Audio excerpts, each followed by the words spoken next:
and written some of our trade laws and other things that have led to our jobs leaving the state of Wisconsin and leaving the country. And that type of fight is one that I've always engaged in. I want to point to a couple of the votes that I'm proudest of in my career in the United States Congress. Back in 1999, I stood with Russ Feingold, who stood with just a handful, I think it was 7 senators, and I stood with just a handful of members of the House of Representatives, and voted against repeal of the Glass-Steagall Act. Now, those of you who studied Depression-era history know that a lot of people in America lost everything in the stock market crash and in the Great Depression, just everything.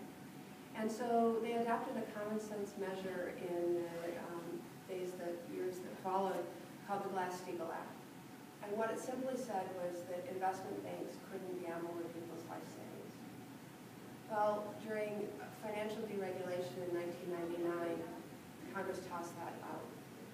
And I feel so strongly that had we kept it in place, we could have averted much of the financial meltdown that our country's just experienced in the last few years. And I think about not the billions of dollars, but literally the trillions of dollars of personal, just family after family and their savings that's been depleted because of that. It could have been saved had we kept that common sense measure in place. I'm proud of my vote in 2003, standing up to George W. Bush and saying, no, we shouldn't go to war in Iraq.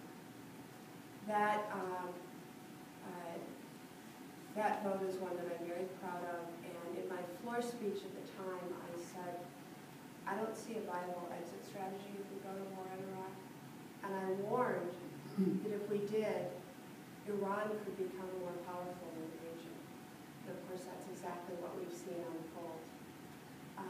I'm very proud also of my work on the healthcare reform bill, much maligned healthcare reform bill.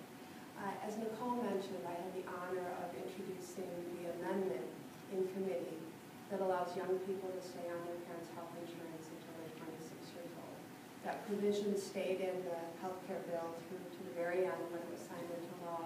And today, 2.5 million young people across the country have health insurance that didn't just 2 years ago. That's amazing progress. This is an issue that's deeply personal to me because of my own family history with regard to health care.